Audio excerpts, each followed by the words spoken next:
Good morning. Thank you. How did I get here? No career plan. And it's a rather unique job that I've got at the moment. I started life as an agricultural engineer.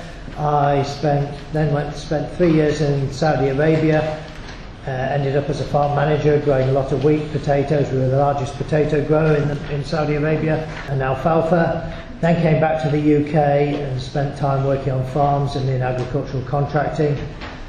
Then, while I did an MSc as well, then in land drainage and irrigation, so way off this subject, but it actually fits quite nicely.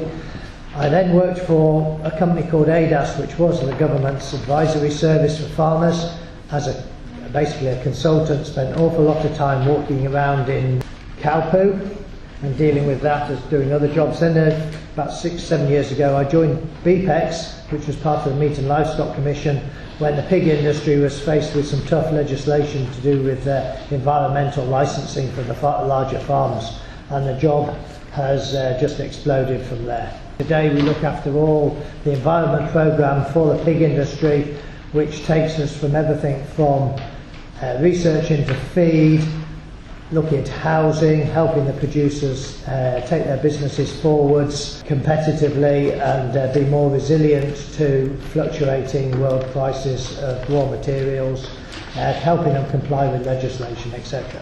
Okay, we're going to talk today about tackling climate change through livestock. So we'll look at why we need to do this, some of the key requirements, how we measure things, what the value of livestock are to the economy and to the environment, things that we're doing and the industry's doing. Talk a bit about sustainability, of which feeding the livestock is probably the most crucial thing, and it's also one of the most contentious, where we get a lot of criticism, and then just finally conclude. You could say, why are we concerned? Well, Chris and I, the next speaker, have just been talking about skiing, and we're really concerned about whether there's going to be enough snow. But on the serious side, a few years back, the Food and Agricultural Organization of the United Nations launched a report called Livestock's Long Shadow. And that suggested that livestock production was actually responsible for around 18% of the world's greenhouse gas emissions. And actually the agricultural industry, the livestock industry especially, was challenged quite hard about that. Could we actually justify our existence? Back home, the government produced what's called the Foresight Report for the Future of Food and Farming and Challenges for UK agriculture within the global agricultural economy and for sustainability. And then more recently, FAO have re-looked at the figures because they were actually challenged about whether they'd got the numbers correct, and they've come back with a new report saying that actually agriculture or livestock production is responsible for about 14% of the world's greenhouse gas emissions. However, a big word of caution on that. Those figures are based on 2005 data. Now the world has changed a lot since 2005. Agricultural production has changed a lot, and I'll show you some figures later. I think those figures are way out of date. But there are initiatives going on. There's a thing called the Global Agenda for Sustainable Livestock Production, of which I'm involved with as well. So the industry is being very proactive about meeting the challenge and getting better.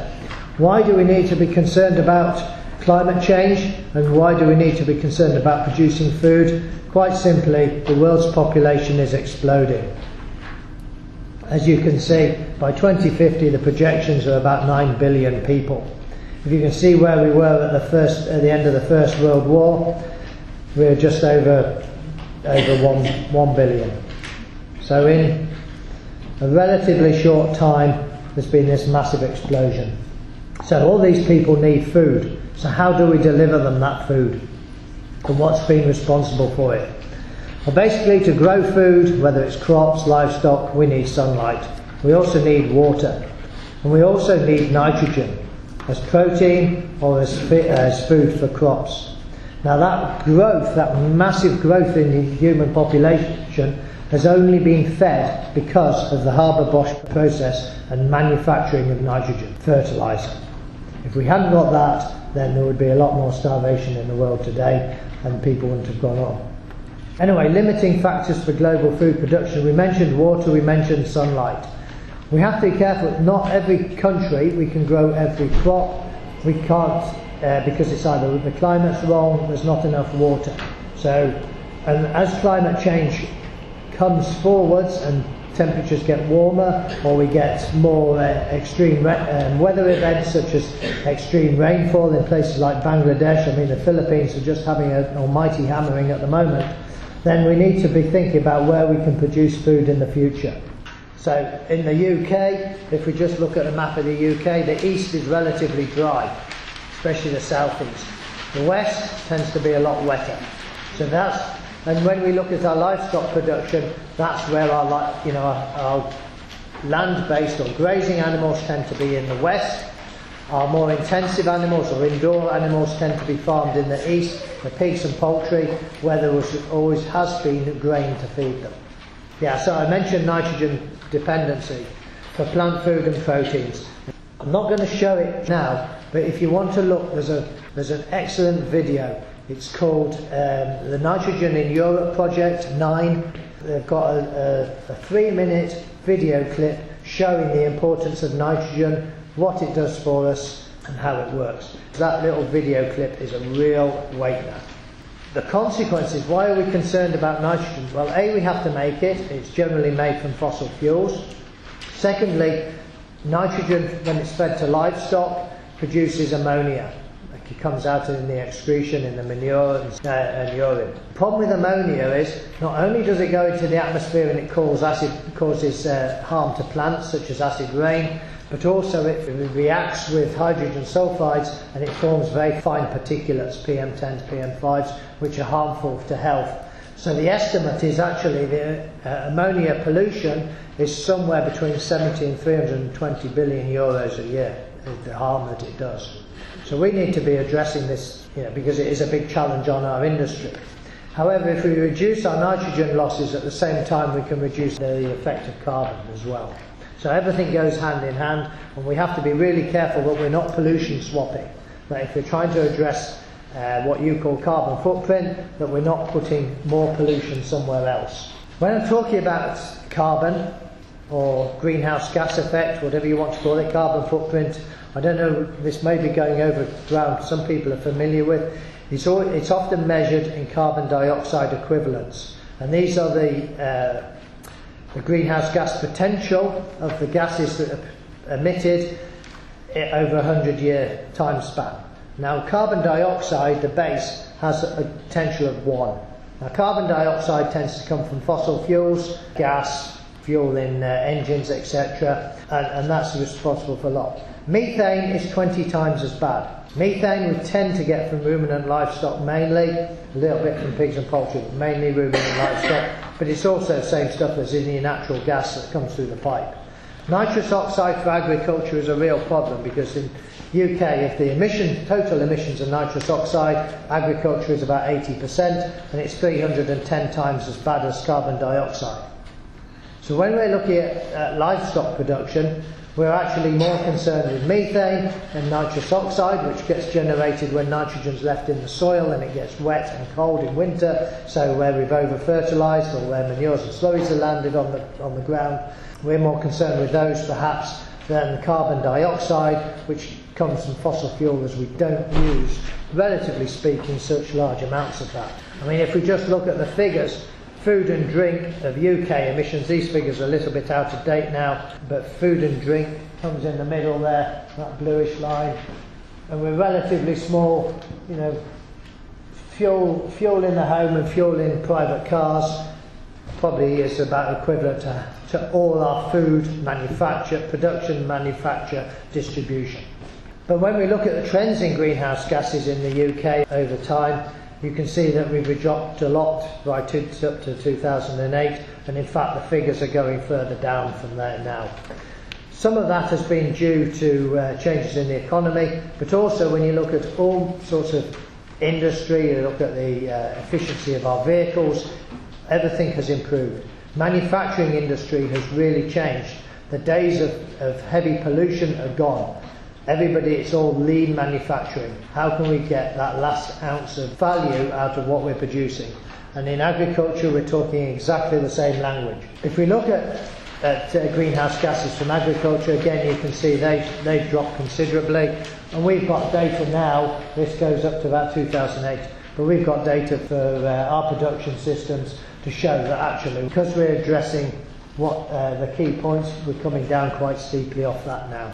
So what do we measure? When you look at things, people talk about carbon footprint.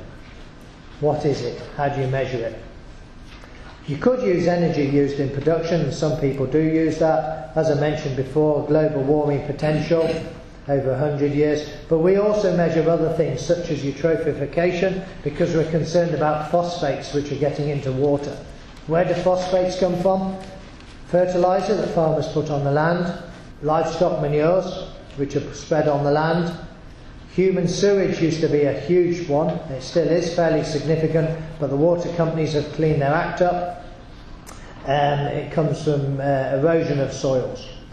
Acidification potential, as I mentioned before, that's the ammonia. Some people will measure pesticide use as a key indicator, and also land use. When we're looking at nitrogen losses, we're looking at, say, nitrous oxide, ammonium N and nitrate N. There's a lot of concern throughout Europe about nitrates in drinking water. So we have legislation on our farmers saying when and where you can spread nitrogen compounds on fields. There are limits to how many livestock units you can have per area of land. There are limits about when you can go out spreading, where you can spread, etc. So what are we measuring? Some people will measure the product, such as a kilogram of grain, kilogram of meat. Sometimes it's measured in protein.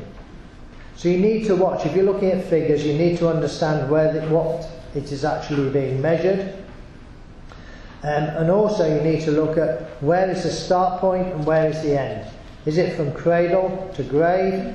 Is it in agriculture from cradle or birth to farm gate, to processing, to retail, etc. So and also the methodology that people have used, because no two methodologies are very often the same. So do never compare two figures from two sources as being equal. And also, actually, there's an awful lot of assumptions in the figures that we use. You need to understand what levels of assumption, estimates, have they used actual data, have they used default data, and that makes a huge difference to the numbers that come out.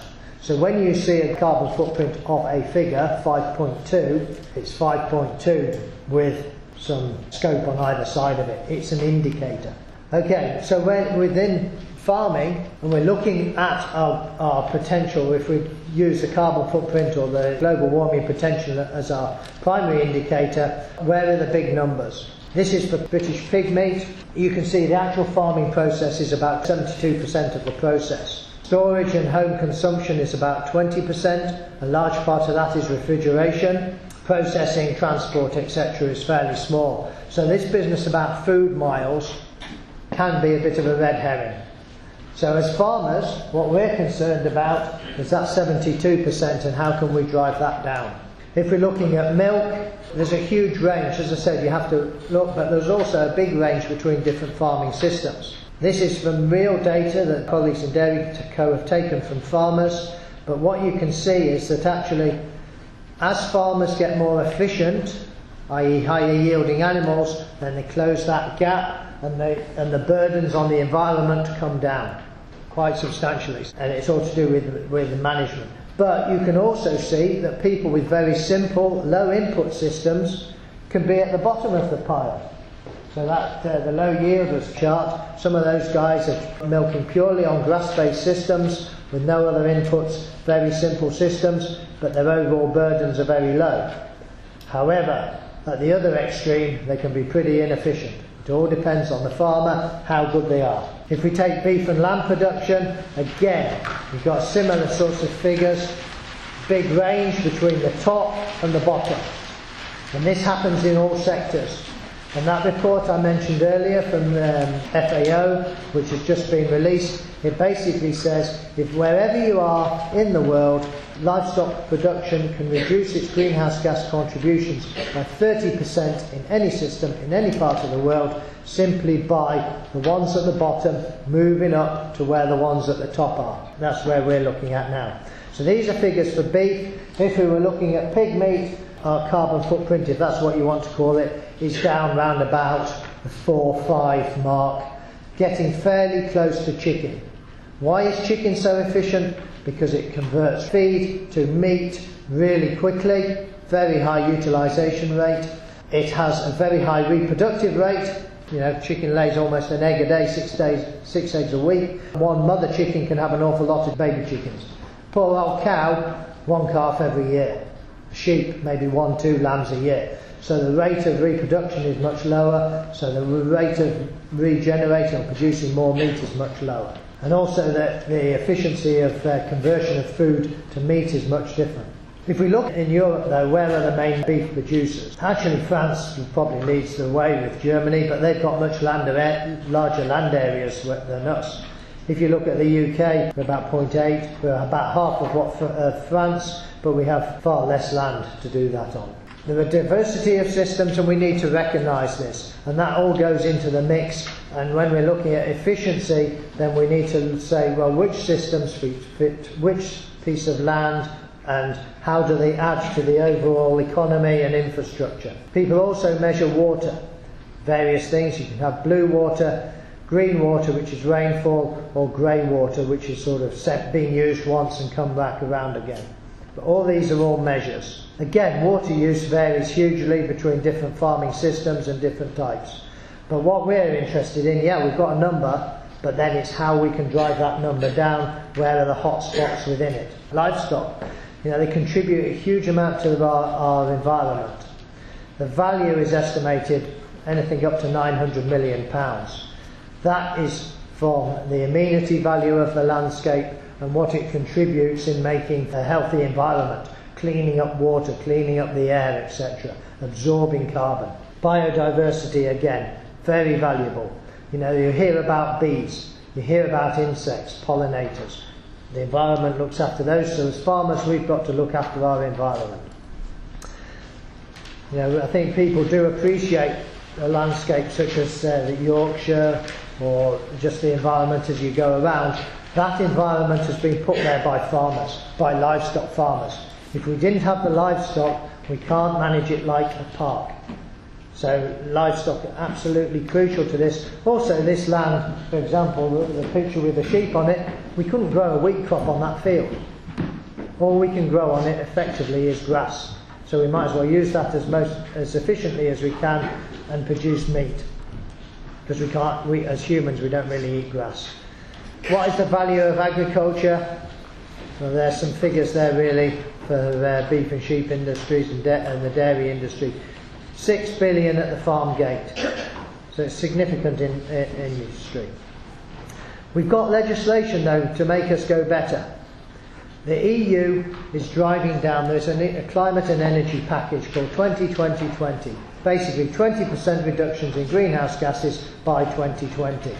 They may even change that to 2020-30. And there's a strategy for smart, sustainable and inclusive growth, and there are also national targets.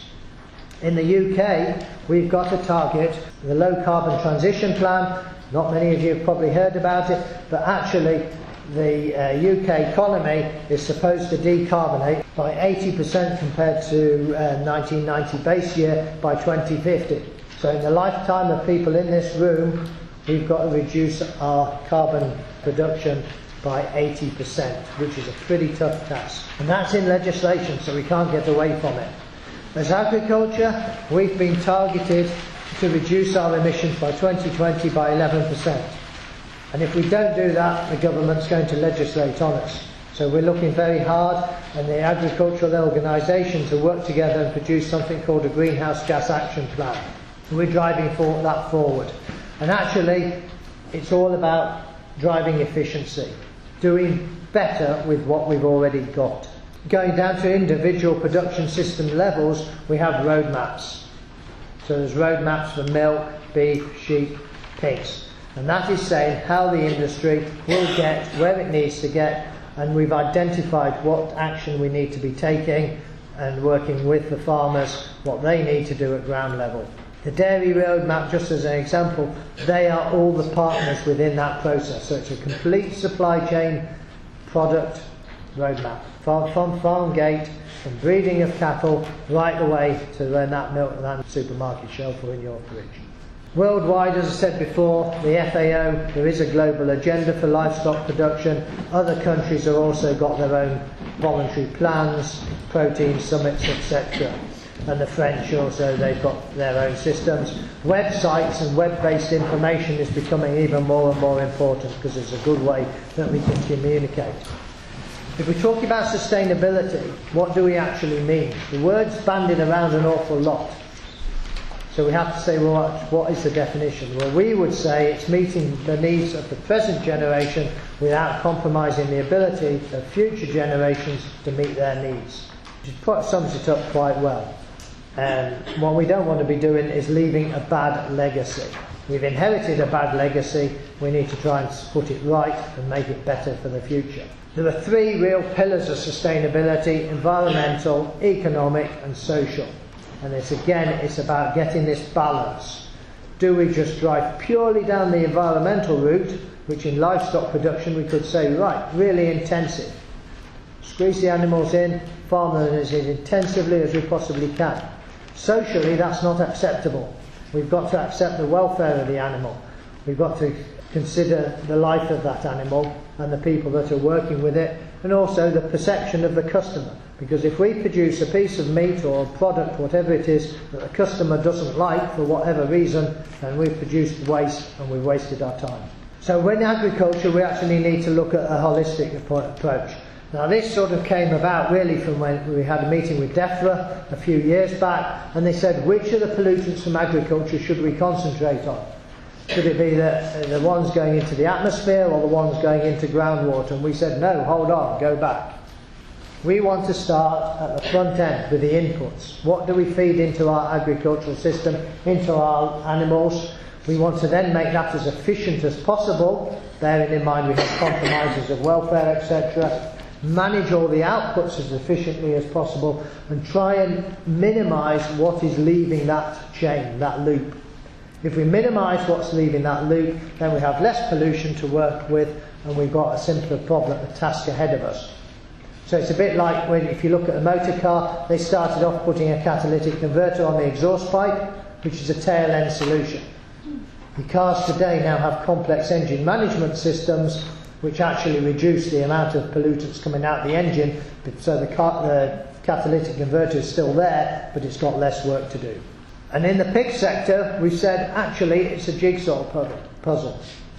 We have to get there's no one magic bullet, so we have to get all the pieces in place. And that involves, our staff, our housing for the animals, what we feed them, the genetics, comply with the legislation, how we utilise the product. It's all in there. Carcass utilisation is a real huge one. In the UK, we don't use all the pig. Same with cattle, etc. So we have to have exports, imports. UK, we're only 40% self-sufficient in pig meat. The rest is imported. But how can we increase that yield? If we want to drive our carbon footprint down, doesn't matter what the animal is, then we need to utilise every last little bit of that carcass. And at the moment, we are now exporting heads, feet and other bits, what we call fifth quarter, which don't tend to get used in the UK, over to China, and that is adding huge value to our pig industry. They do say you can use everything but the squeak, and we're trying to get back to that as far as we can. And world trade, we need world trade. If you just look about, Horsegate I think really brought it into the home to people. Where is meat, where is our food travelling? But we're part of a global economy on meat. Same with cattle, same with sheep, same with poultry. So we have to look at it in a global context and make sure that we can sell all those bits and that we can meet the needs of what we can't supply at home from imports. Again, where are the beef cattle in the world? You can see the red countries have more beef cattle. We're sort of middle. When we're looking at livestock, I showed a figure for the pig industry. 72% of the greenhouse gas emissions came from farming. Of that, about 60% is feed. The feed we give the animal. Now as farmers we can be very precise. We have got excellent nutritional knowledge. We have a huge range of ingredients that we can used, and our feeding is very it's total science on its own. But as farmers, we can actually deliver that food very efficiently to livestock. These are real data figures from a feed system that we used to manage.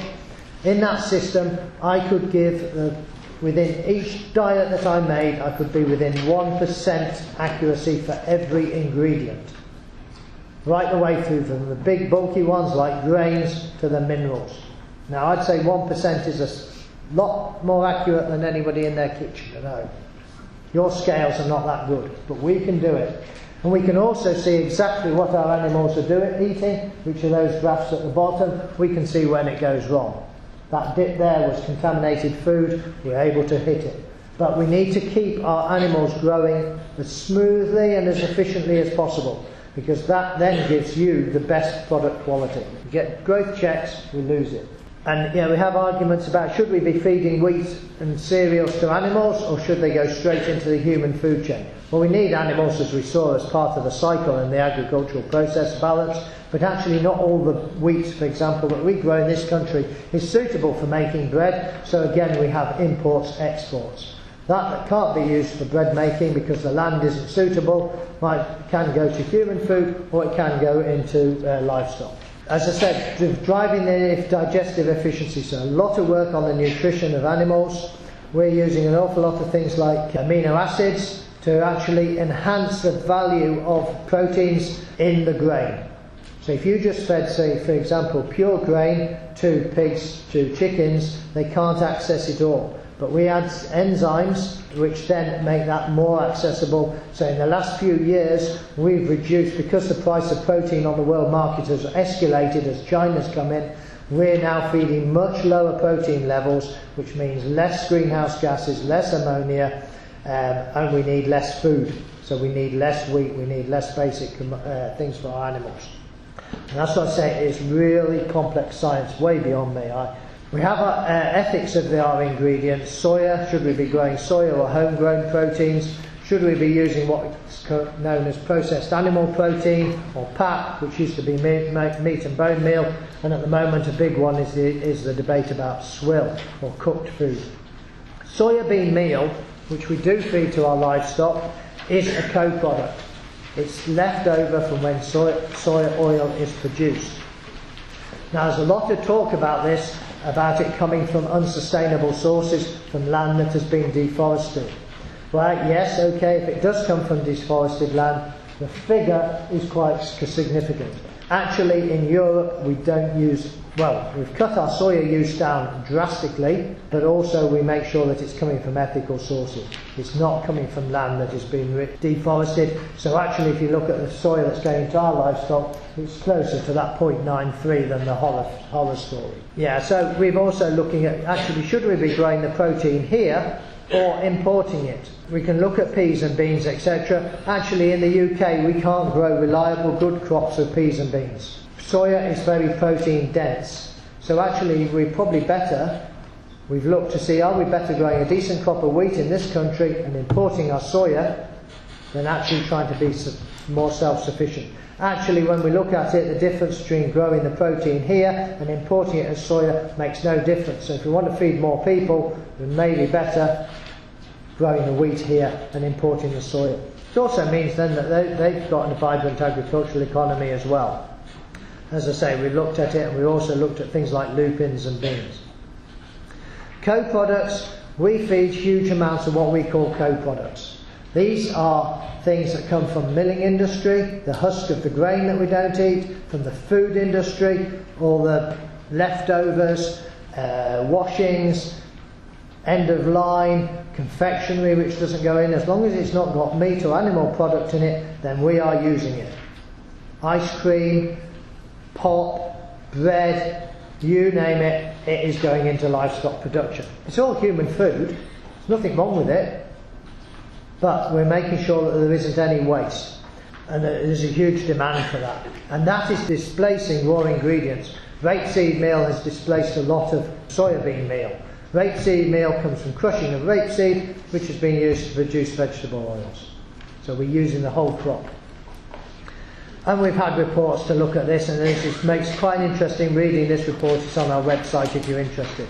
Farmers, though, have to balance environmental protection, welfare, the aspiration of the customer, meat quality and safety, which is hugely important, but also we've got to get a return on the investment. We can't deliver better performance and reduced emissions if we're not making enough return that we can reinvest. We also have a lot of legislation to contend with.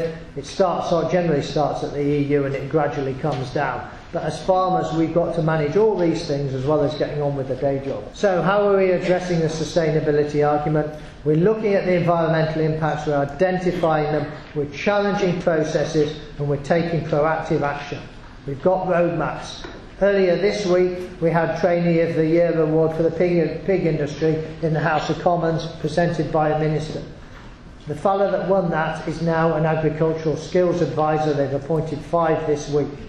They're all farmers, and the fellow that won it, he started life as the lad on the farm. He's now running a huge business. I don't know what their turnover is, £2-3 million probably. And through training, skills development, he is a completely changed character. And he is driving that business really hard. You know, we've got farmers investing in new buildings. It is a high-tech industry. We've got machines that are driving within 2 centimetres within a field. The big combines now, 40-foot cut on them. As wide as this room, and the driver, through using satellite, can be that close to the edge. We can't do it as humans. It is a very scientific industry, but we're driving efficiency all the time. And we're taking proactive action through the roadmaps. So, as I say, it's complex. We've got a better description of our industry, which will help target further work. It's an ongoing battle. We've got a long way to go. But, key message, economic performance and lower greenhouse gas emissions go hand in hand. It's all about being efficient and cutting waste and delivering the consumer efficient, quality, safe food. Thank you.